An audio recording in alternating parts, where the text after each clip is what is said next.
Welcome to this explainer. We're jumping right into something totally fascinating today, but honestly, it's deeply misunderstood in modern life.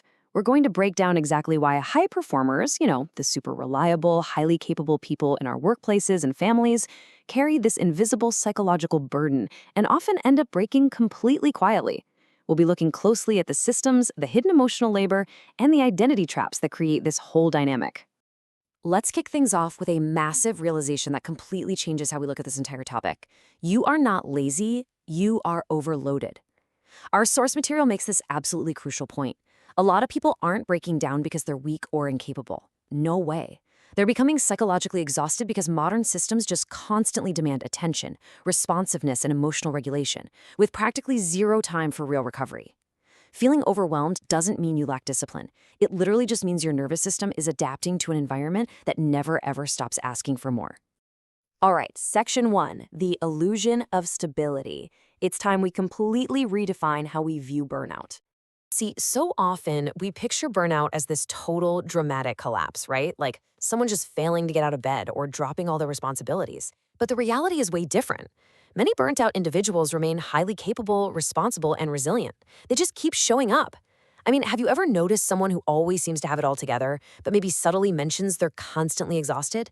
They don't look visibly distressed, which is exactly why this problem is so systemic. The distress is high functioning, so it completely flies under the radar. And that brings us to this gem right here. Functioning and coping are not the same thing. Just because someone is crushing their to-do list, answering emails at all hours, and meeting deadlines doesn't actually mean they're doing okay. Many people are literally just surviving psychologically through their continued performance. Moving on to section 2, unpacking functional masking. This is all about how people basically hide in plain sight. Okay, let's really dive into this one. Functional masking is what happens when someone keeps up this incredibly polished, super competent exterior, but inside, they just feel totally hollowed out.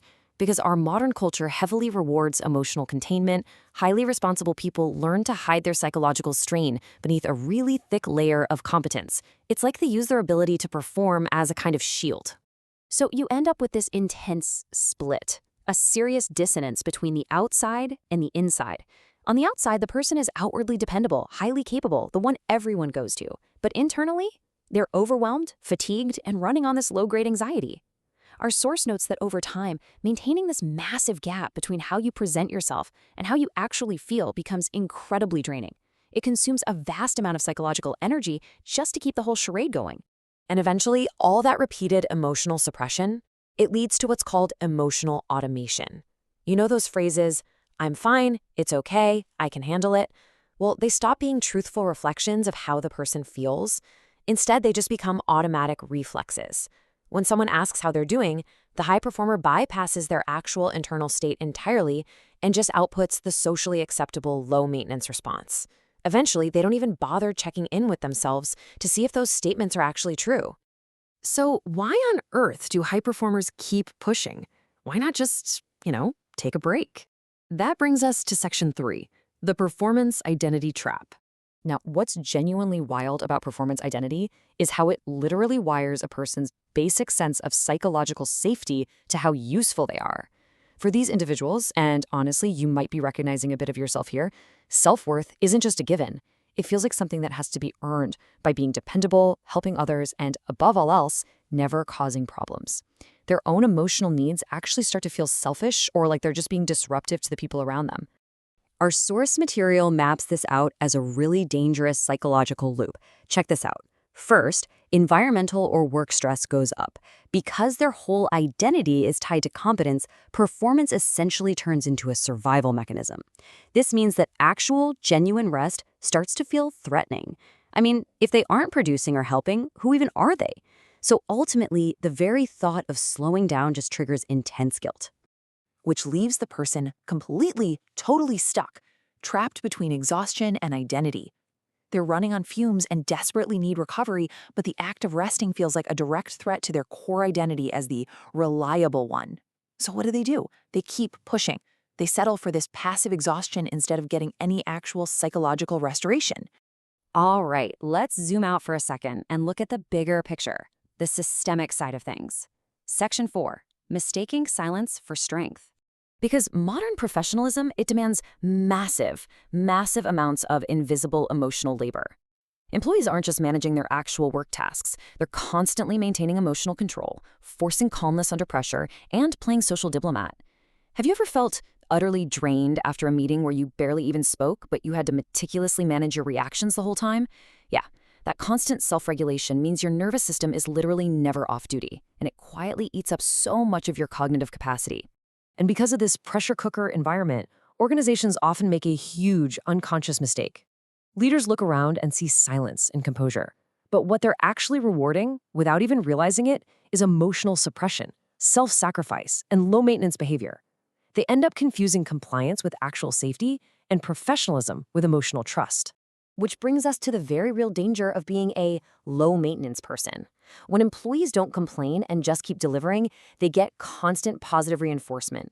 But this unconsciously teaches them a terrible lesson, that they're only valued for being emotionally easy to manage. They quickly learn that honesty carries a risk, and that asking for help might totally wreck their status as the reliable rock star. All this constant adapting, it comes at a really steep price. Section 5, the quiet exhaustion. Even when they are literally surrounded by people, busy teams, active friends, big families, the high performer often feels this very specific kind of pain. Loneliness without isolation. Because they've masked their struggles so well for so long, they are completely psychologically unseen by the people closest to them. They're physically right there in the room, but emotionally they are on an island, feeling totally unable to reach out for the support they really need. This quiet exhaustion really settles in because, as the source points out, silence often reflects adaptation, not absence of feeling. The person has adapted so perfectly to external expectations, to being the strong one, the capable one, the easy breezy one to manage, that they eventually lose connection with their own authentic feelings. They've essentially performed a version of themselves optimized for acceptance for so long, they kind of forget what feels natural anymore. As we wrap up this explainer today, I want to leave you with a couple of deep reflections to chew on. First, when did rest start feeling unearned? Seriously, think about why slowing down feels like this rare luxury rather than just a basic biological necessity. And why is our modern attention so fragmented that just sitting in stillness actually feels uncomfortable? And our final, probably most provocative thought for you today, what actually happens when competence becomes a mask? I really want you to think about the highly reliable people in your own life. Or, hey, maybe take a look in the mirror. What is really hiding behind that flawless, capable exterior? Thanks so much for joining me for this explainer. I really hope it helps you make sense of these invisible psychological pressures we're all navigating every single day.